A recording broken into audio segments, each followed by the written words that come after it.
चलो ढूंढो उसे, ढूंढो।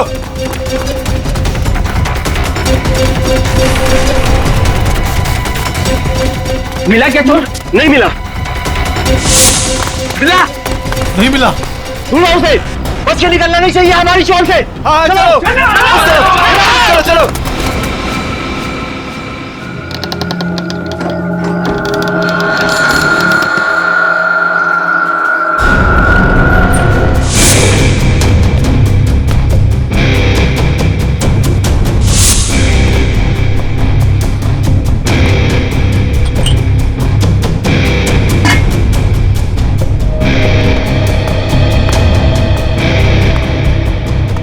तुमने इन दोनों का खून किया और बच्चा लेके भाग रहे थे ऐसे?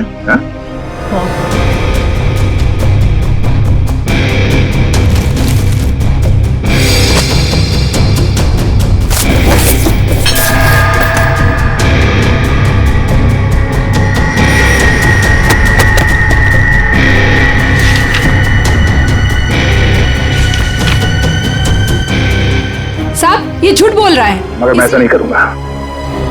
कोई इसे हाथ नहीं लगाएगा। इसकी एक ही सजा इसे कानून देगा। आने के कुछ मिला? ऋषि नाम के एक बच्चे का मेडिकल रिपोर्ट मिला है। तबियत काफी खराब है। ऋषि?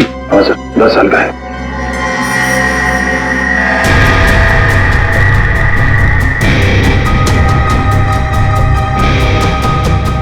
भावेश।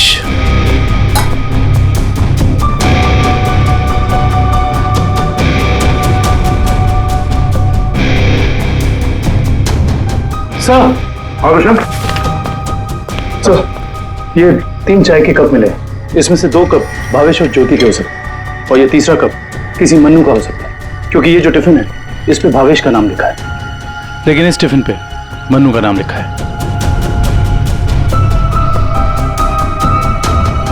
मन्नू? बच्चे को रोने क्या?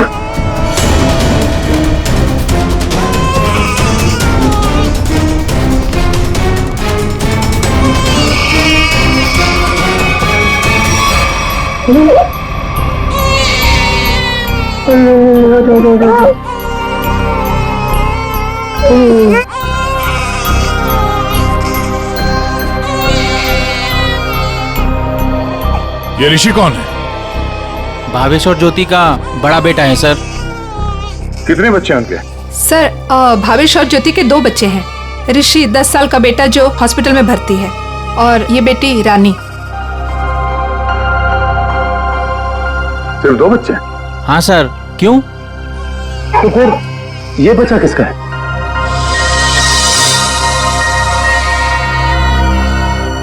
सर पता नहीं ये कौन है। सर भावेश और ज्योति 6 महीने पहले यहाँ रहने आए थे, तब ऋषि और रानी ही उनके साथ थे। तो ये बच्चा कहाँ से आया? अच्छा, ये बच्चा चाल में से किसी का तो नहीं? नहीं सर, नहीं सर। ये क्या चक्कर है? कोई और इनके साथ रहता है इनके परिवार में? सर ज्योति की एक बहन है मधु, वो आती थी यहाँ पर। आप लोग किसी मन्नू नाम के आदमी को जानते हैं? मन्नू? नहीं साहब, इस नाम का कोई भी आदमी इस चाल में नहीं रहता। अच्छा, ये भावेश काम कहाँ करता था? सर दिहाड़ी का मजदूर था भावेश। रोज काम के लिए चौराहे पे खड़ा रहता था। जहाँ भी काम मिल जाता वहीं चला जाता। सर कहीं है मन्नू भावेश के साथ तो काम नहीं करता था। सर ये बच्चा कौन है ये कैसे पता चलेगा?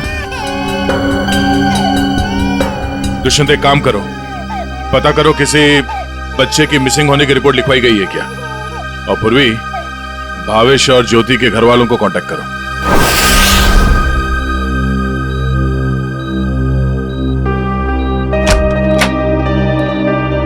डॉक्टर साहब, हम सीआईडी से। Hello sir. हेलो, ऋषि यही है? हाँ सर यही है। क्या हुआ सर? हम लोग इससे बात कर सकते हैं? नहीं सर, ये बात करने की हालत में नहीं है। ऐसा क्या हुआ इस बच्चे को? सर इसे किडनी की प्रॉब्लम है। क्या बात है सर, आप लोग यहाँ कोई प्रॉब्लम? एक्चुअली ऋषि के माँ बाप अब नहीं रहे। क्या? ओह माय गॉड, इसलिए इसके इलाज के लिए आज कोई रकम जमा करने नहीं आया। क्या मतलब? इलाज के लिए रकम? हाँ सर, एक्चुअली ऋषि का आज एक ऑपरेशन होने वाला था। इसके घर वाले आज 10 लाख रुपए जमा करने वाले थे। 10 लाख? ये वो लोग 10 लाख रुपए कैसे जमा कर पाते हैं? सर देखिए, 1 महीना पहले भी ऋषि का ऑपरेशन हो चुका था और तब भी उन्होंने 10 लाख रुपए जमा कर दिए थे। क्या? और सर इस ऑपरेशन के लिए भी उन्होंने पैसों का इंतजाम कर दिया था। मैं उन्हीं का वेट कर रहा था। सर आज मुझे इसे किसी भी हालत में ऑपरेशन करना पड़ेगा, वरना इसकी जान को खतरा है सर। डॉक्टर साहब, आप ही ऑपरेशन शुरू करिए, पैसों का इंतजाम हम लोग करेंगे। ठीक है सर, आप कहते हैं तो हम ऑपरेशन शुरू कर देते हैं। Okay sir.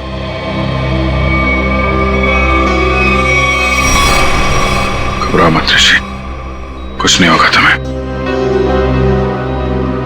सर एक बात समझ में नहीं आई कि भावेश के पास इतने सारे पैसे आए कहां से?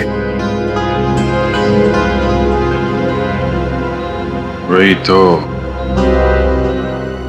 20 लाख। अगर 20 लाख उनके पास थे तो बाकी के 10 लाख कहाँ गए? घर पे तो पैसे मिले नहीं। चुप हो जा बेटा, क्यों इतना रो रही है? किसने तेरे को परेशान किया? अरे बेटा प्लीज रोना बंद हो जा प्लीज। देख, अगर तू रोना बंद नहीं करेगी ना तो फिर मैं रोना चालू हो जाऊंगा।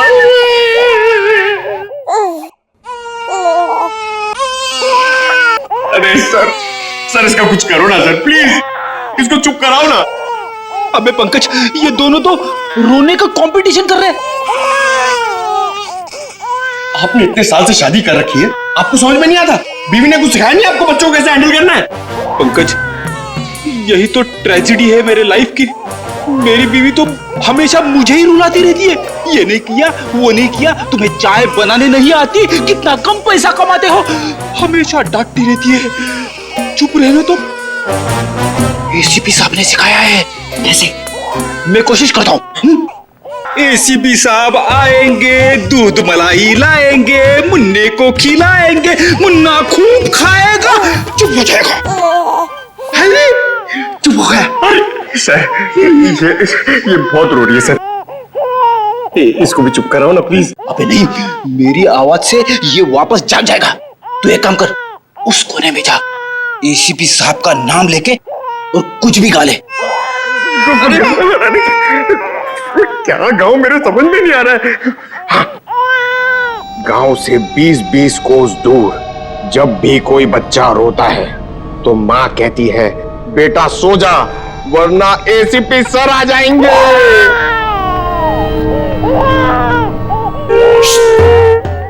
तुम क्यों रो रहे हो?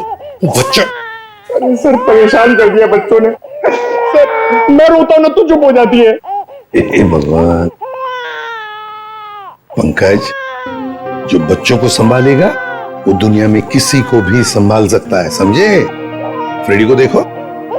सर ऋषि के इलाज के लिए हमारे डिपार्टमेंट के जितने भी ऑफिसर हैं सबने मदद करने के लिए बोला है सर। पैसे इकट्ठे हो जाएंगे। 10 लाख तो यूं इकट्ठे हो जाएंगे फिर। मगर सर इस बच्चे की गायब होने की कहीं कोई रिपोर्ट लिखवाई नहीं गई है। कहीं ये बच्चा भावेश और ज्योति का ही तो नहीं हो सकता? पड़ोसियों को इसके बारे में कुछ पता ही नहीं। सालुंखे का। हाँ सालुंखे बता। अच्छा तो ठीक है, ये बच्चा भावेश ज्योति का नहीं है। सालुंखे कह रहा है कि डीएनए मैच नहीं हो रहा। तो फिर ये बच्चा है कौन सा? और भावेश के घर में कैसे पहुंचा सर? कहीं ऐसा तो नहीं अभिजीत कि भावेश ज्योति ने अपने बच्चे के ऑपरेशन के पैसे के लिए तो बच्चे को अगवा कर लिया?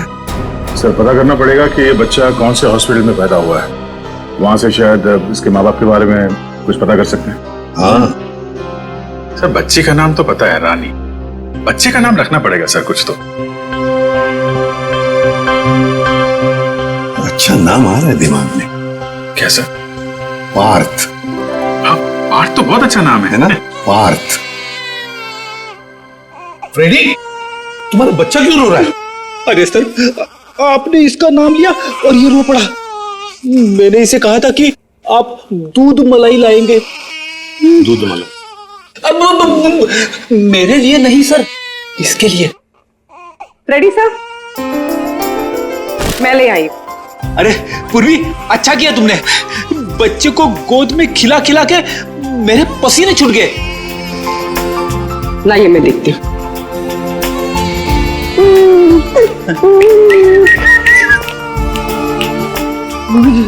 ले ले ले ले ले ले।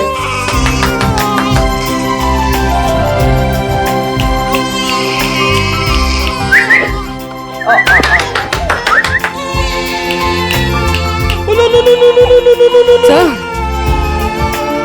आपको पसीना नहीं आया, बच्चे ने सूसू किया है। अरे बेटा, गोद में खिलाने का अच्छा तोहफा दिया तूने। पूर्वी बच्चे की नापी बदल दो, और फ्रेडी तुम अपने कपड़े बदल लो। ले ले ले ले, ये ले। चाहो तो नहा भी सकते हो। डायपर चेंज करके आता हूँ। डायपर? हाँ।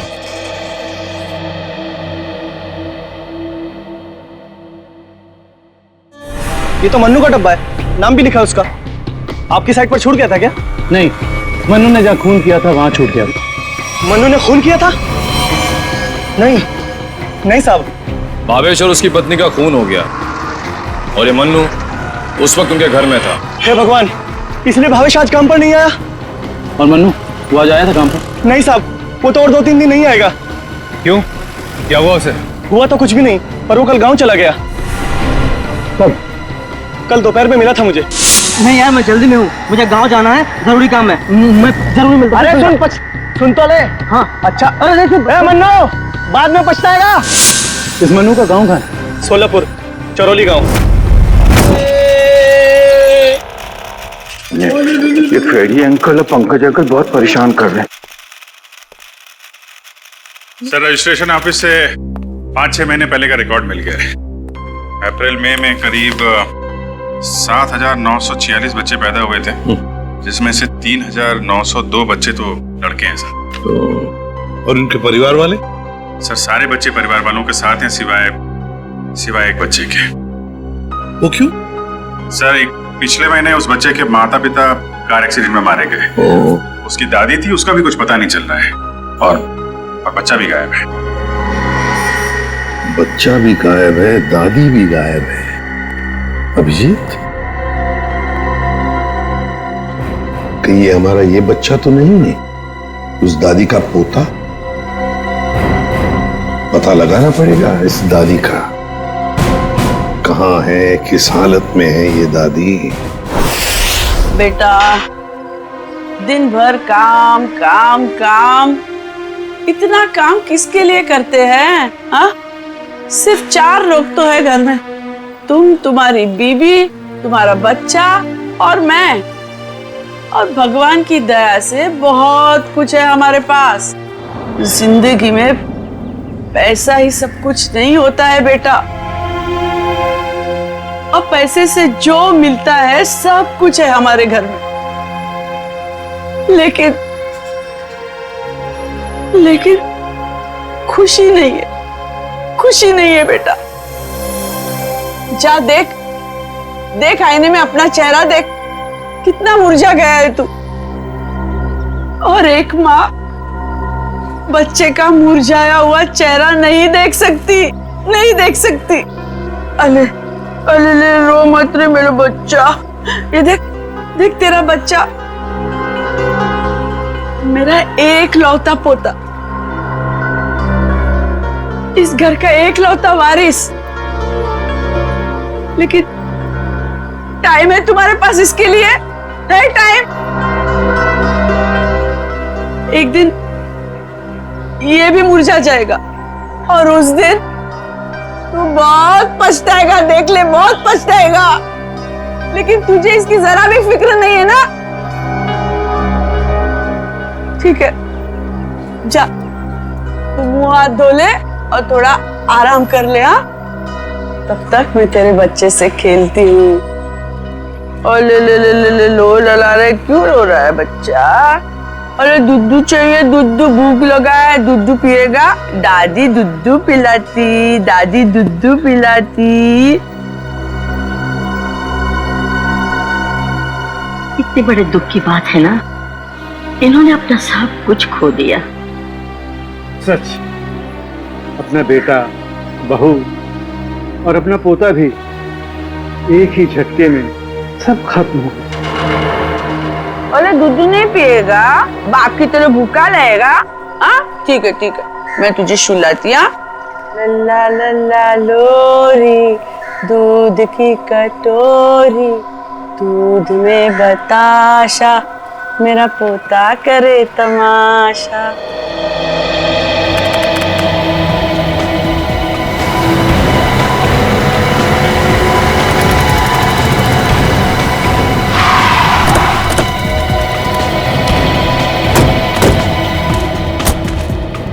सारोली गाँव तो यही है। लोगों से पूछते हैं मनु का घर कौन सा है।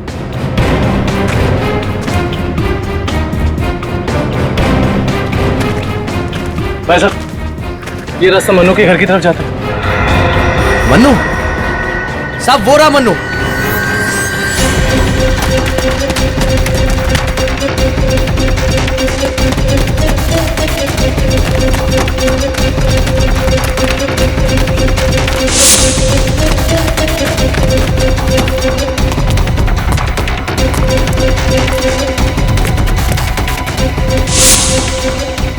खूनी कितना भी भाग क्यों ना ले मनु, ये दुनिया उसके लिए छोटी पड़ी जाती है।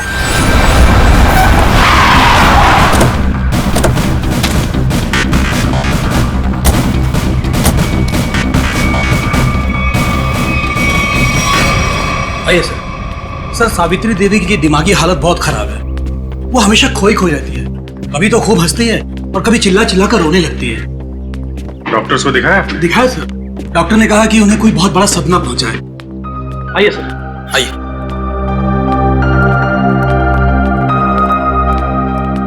सर, ये रही सावित्री देवी।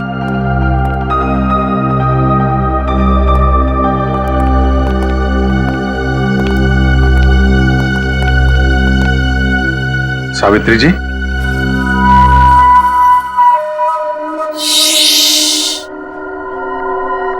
मेरा लाल सो रहा है।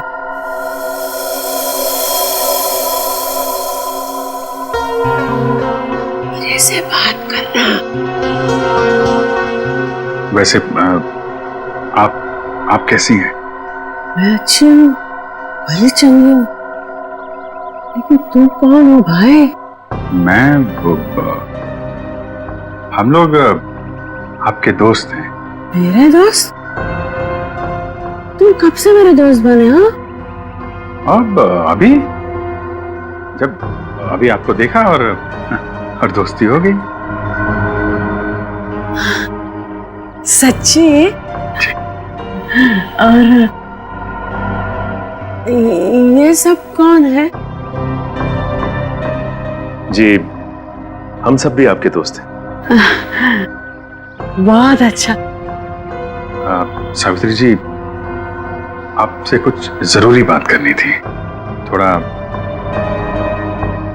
यहाँ तो ये सो रहा है ना, डिस्टर्ब होगा, इधर आ सकते हैं?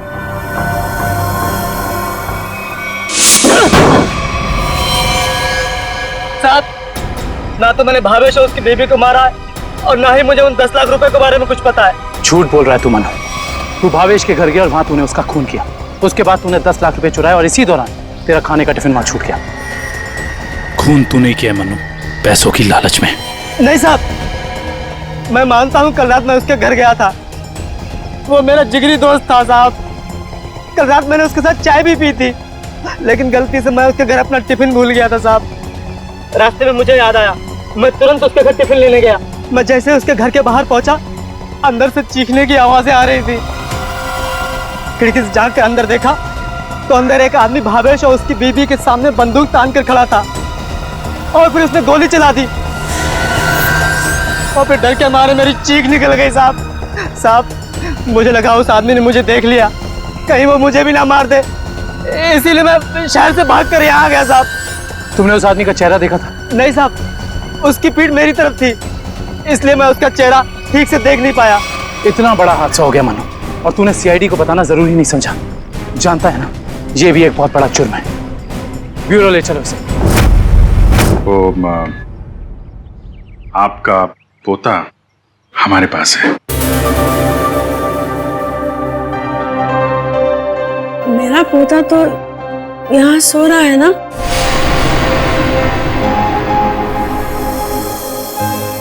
झूठी खबर। सावित्री जी, हम इसकी बात नहीं कर रहे। ये तो खिलौना है। आपके असली पोते की बात कर रहे हैं। जी हाँ, आपके बेटे का बेटा। याद है आपको?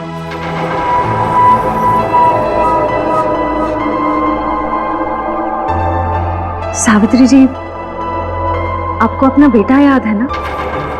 आपका बेटा, आपकी बहू, उनका बच्चा जो अब 6 महीने का हो गया है।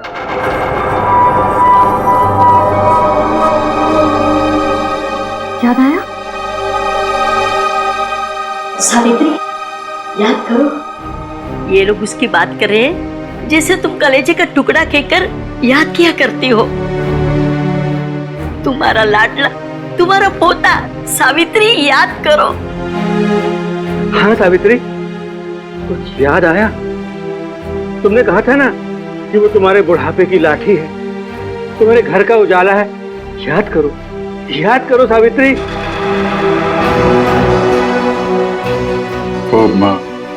वो हमारे पास है।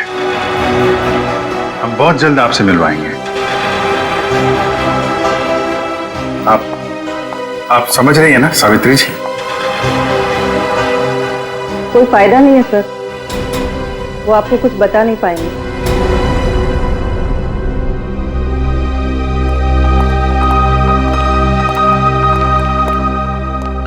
देखिए, हमारा ये जानना बहुत जरूरी है कि सावित्री जी के साथ ऐसा क्यों हुआ और इनके पोते का क्या हुआ। उसको तो शायद अगवा कर लिया गया था। इनसे 20 लाख रुपए भी मांगे गए थे, लेकिन इनके परिवार में तो कोई भी नहीं है। इनके बहू और बेटे की दोनों की एक एक्सीडेंट में मौत हो चुकी है। घर भी बिक चुका है। ये खुद इस सदमे से अभी तक बाहर नहीं निकली है। बहुत बुरा हाल है इनका। Thank you very much.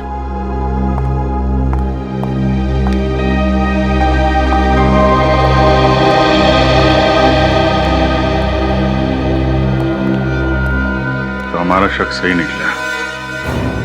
आवेश और ज्योति ने इनके पोते को किडनैप किया 20 लाख रुपए के लिए, ताकि उन पैसों से वो अपने बेटे ऋषि का इलाज करवा सके। हाँ सर, लेकिन सर ये 10 लाख रुपए कहाँ गए? कौन ले गए ये पैसे? और फिर भावेश और ज्योति का खून किसने किया? रानी बिटिया, अब अपने घर चली जाओगी? उनको छोड़कर जाओगी? इसकी बहुत याद आएगी सर, और इसके बिना ये बात भी अकेला पड़ जाएगा। हाँ, बहुत कम दिनों में घुल मिल गई एकदम। कोई बात नहीं, हम लोग मिलने जाएंगे इससे, इसके फ्रेडी अंकल और पंकज अंकल को साथ में लेके। अरे साहब, किसने मारा मेरे बहन भाई को? मैं तो लुट गई, बर्बाद हो गई। आप लोग उसका नाम बताइए, मैं उसे जिंदा नहीं छोड़ूंगी। चुप, शांत हो जाइए। खूनी को हम ढूंढ रहे हैं, आप शांत हो जाइए। अरे कैसे शांत हो जाओ सर? मैंने तो सोचा था कि अब तक आप लोगों ने खूनी को ढूंढ लिया होगा, पर आप लोगों ने मुझे यहाँ बुलाया क्यों है? देखिए, इस रानी बच्ची को आपको सौंपने के लिए यहाँ पर हमने बुलाया। क्यों? मैं क्या करूंगी इसका? अरे बच्चे के माँ बाप मर चुके हैं, आप इसकी मौसी है, ये भतीजी है आपकी, और आपके अलावा कौन सा आ रहा है इसका? अरे काहे की मौसी और काहे की भतीजी? मैं सिर्फ ऋषि की मौसी हूँ, जो उनका सगा बेटा है और अब अस्पताल में अनाथ पड़ा है। और ये रानी? वो भावेश के बहन की बेटी है, जो उसे जन्म देते ही मर गई थी। तो पाल रहे थे भावेश और ज्योति इसे। भावेश की बहन की बेटी? हाँ जी। तो फिर इस बच्ची के आप रिश्तेदार हो, आपसे बेहतर कौन संभाल सकता है इस बच्ची को? अरे सर, आजकल महंगाई के जमाने में अपने बच्चों को पालना पोसना बहुत मुश्किल है। इन्हें कैसे पालूं मैं? आप कहीं कोई बहाना तो नहीं बना रही ताकि बच्ची को ना ले जाना पड़े? देखिए साहब, झूठ बोले कौवा काटे। अगर आप लोगों को मेरी बात का यकीन नहीं है तो ग्रीन रूट अस्पताल में जाके पता कर लीजिए। 26 अप्रैल को ये पैदा हुई थी वहां पे। एक मिनट। 26 अप्रैल को उसी हॉस्पिटल में, ग्रीन रूट हॉस्पिटल में पार्थ भी तो पैदा हुआ था 6 महीने पहले। हैं? ये कौन है? नहीं कुछ नहीं, वो आपके मतलब की बात नहीं है। देखिए सर, आप लोग बार बार मुझे यहाँ बुला के तंग मत कीजिए। अब आप देख लीजिए इन बच्चों का क्या करना है। मैं चलती हूँ। कमाल है सर, कैसे कैसे लोग हैं सर ये, बिना स्वार्थ के कोई काम ही नहीं करता। यही सच्चाई है दया, यही सच्चाई है। सर, ये कैसे संयोग है? ये दोनों बच्चे एक ही दिन एक ही हॉस्पिटल में पैदा हुए। एक ही दिन एक ही हॉस्पिटल में दोनों बच्चे पैदा हुए। जरूर उस तारीख को उस हॉस्पिटल में कुछ न कुछ तो हुआ था। क्या हुआ होगा पता लगाना पड़ेगा। Green route hospital. इसी साल अप्रैल 26 तारीख को कांता और पूजा नाम की 2 औरतों ने बच्चों को जन्म दिया था इस हॉस्पिटल में। हमें उनकी पूरी डिटेल चाहिए। क्या बात है सर? उनमें से एक बच्चा किडनैप हो गया। 1 मिनट सर।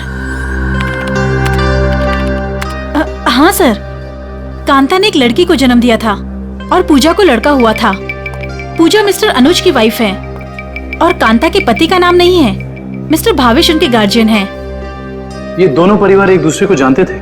नहीं सर, एक की डिलीवरी जनरल वार्ड में हुई थी और दूसरी की डीलक्स में। ठीक है, थैंक यू।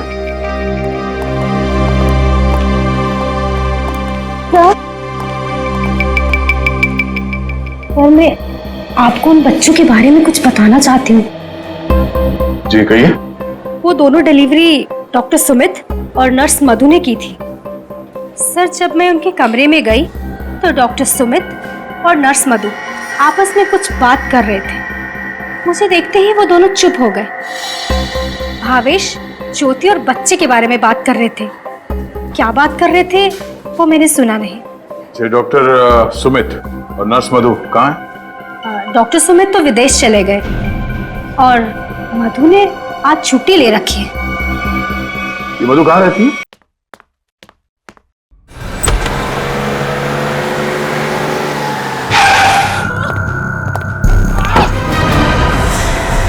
क्या हुआ? दरवाजा खोलो, दरवाजा खोलो।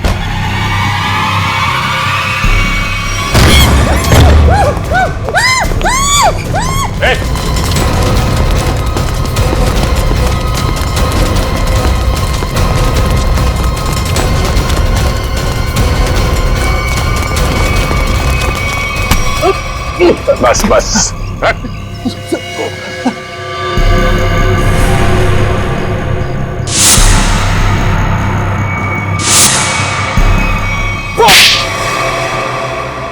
बच्चों को अगवा करने में मेरा कोई हाथ नहीं है। 6 महीने पहले मैंने सिर्फ उनकी अदला बदली की थी। जब वो दोनों पैदा हुए थे ग्रीन रूट हॉस्पिटल में। बस इसके अलावा मुझे कुछ नहीं पता। क्यों की थी अदला बदली? हाँ? भावेश ने मुझे कहा था कि उसकी बहन के बेटे को एक अमीर औरत की बेटी से बदल देना और कहा था कि किसी को भी पता नहीं चलना चाहिए। उसके लिए अमीर लोगों ने मुझे पैसे भी दिलाए थे। एक मिनट।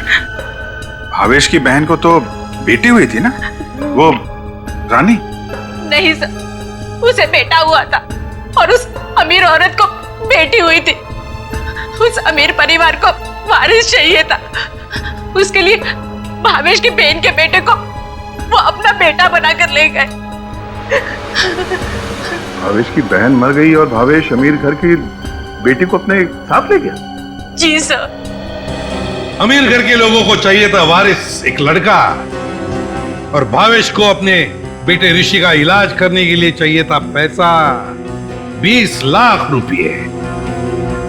दोनों ने बच्चों की अदला बदली की और अपना स्वार्थ पूरा कर लिया। और ये धनीराम, इससे क्या दुश्मनी है तुम्हारी? पता नहीं सर, मैं तो इसे जानती भी नहीं। क्यों धनीराम? भावेश और ज्योति को मार के उनके 10 लाख रुपए लूट लिए तुमने, अब इससे क्या चाहते हो? हा?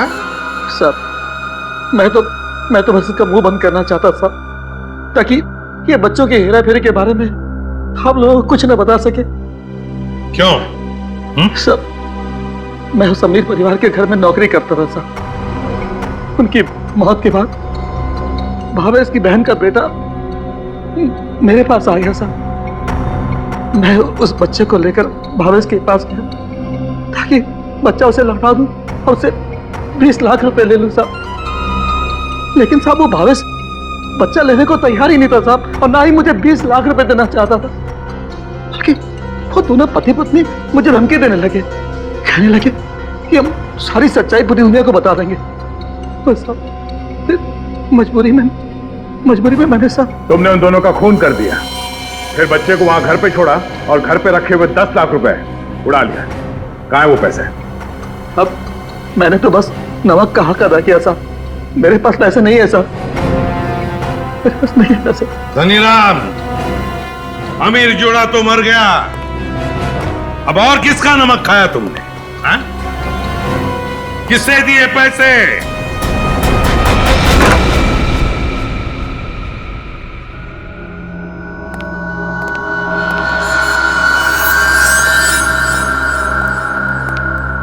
क्यों किया आपने ये सब? देखिए, हमें सब कुछ पता चल चुका है, चुप रहने से कोई फायदा नहीं। हम समझ सकते हैं कि इस उम्र में जिंदगी से जूझना मुश्किल हो जाता है, लेकिन गुनाह तो गुनाह है ना। आपकी उम्र आराम से जिंदगी गुजारने की है, मगर आपने जो गुनाह किया है उसकी सजा तो आपको भुगतनी ही पड़ेगी। अफसोस गुनाह करने से पहले करना चाहिए था। अब चुप रहने से आपके गुनाह मिट नहीं सकते, आपको हमारे साथ चलना पड़ेगा।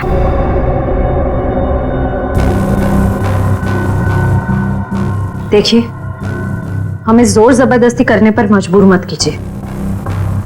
हम सिर्फ आपकी उम्र का लिहाज कर रहे हैं, वरना मुजरिमों से निपटना हमें खूब आता है। श्रेया, सावित्री जी, सावित्री जी,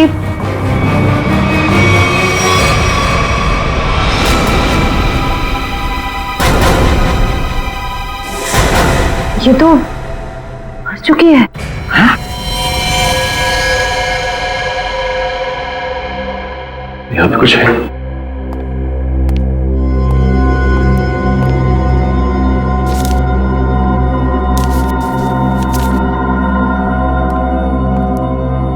ये देखिए सर, सावित्री जी के हाथ का लिखा लेटर। मैं मुजरिम हूं, ये सब मैंने किया है। एक्सीडेंट में मेरे बेटे और बहू की मौत के बाद मेरा सब कुछ खत्म हो गया। बेटे के लेनदार मेरे पीछे पड़ गए और सब कुछ नीलाम करने के बाद भी मैं उनके कर्जे नहीं चुका सकती थी। इसलिए मैंने धनीराम को भावेश के घर में भेजा कि वो अपनी बहन का बेटा वापस ले ले और जो 20 लाख रुपए मैंने दिए थे वो मुझे लौटा दे। लेकिन भावेश ने मना कर दिया और गुस्से में धनीराम ने उनका खून कर दिया। ये सब मैंने वारिस के चक्कर में किया था। अपनी पोती को दे के बेटा चाहती थी मैं, ये मेरी सबसे बड़ी भूल थी। बेटी हो या बेटा, कोई फर्क नहीं पड़ता, दोनों भगवान की देन है। मैं ऐसी शर्मनाक जिंदगी नहीं जी सकती, इसलिए मैं खुदकुशी कर रही हूं। हो सके तो मुझे माफ कर देना सावित्री।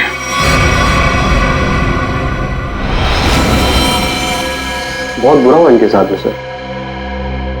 दुनिया में बहुत लोगों के साथ बुरा होता है विक्रम, लेकिन इसका यह मतलब नहीं कि लोग गुनाह के रास्ते पे चल निकले। और आत्महत्या, ये तो सबसे बड़ा गुनाह है।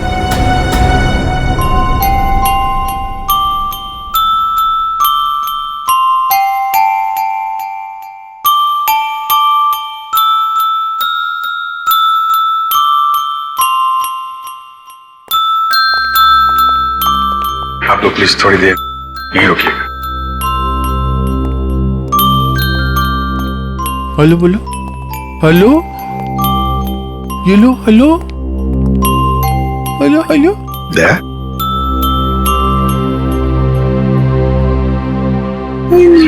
वो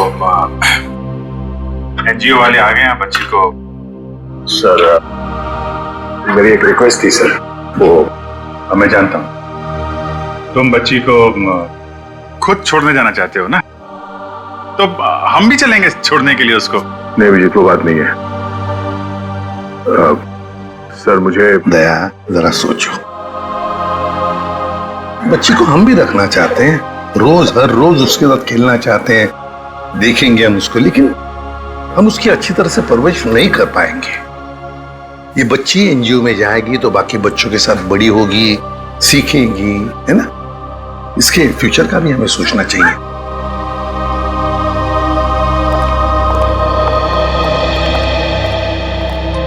सर आप चिंता मत कीजिए, हम आपसे प्रॉमिस करते हैं कि हम बच्चों का पूरा ख्याल रखेंगे।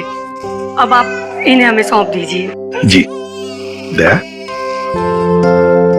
पुष्पा, संगीता, बच्चों को ले आओ।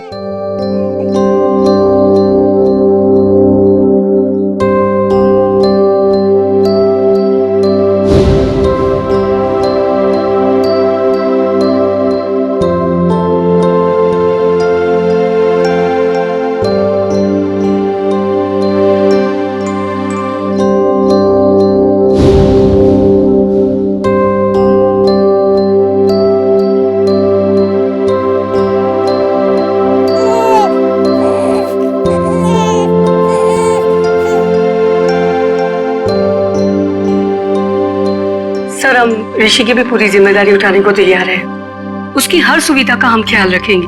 पता है मुझे, लेकिन देखिए ऋषि के इलाज के सारा खर्चा सीआईडी उठाएगी। Okay ji, thank you. Thank you. सुरमई अखियों में नन्हा मुन्ना एक सपना दे जा रे, सुरमई अखियों में नन्हा मुन्ना एक सपना दे जा रे। इस तरह के और भी एपिसोड देखने के लिए हमारे चैनल को सब्सक्राइब करें और बेल आइकन दबाना ना भूलें।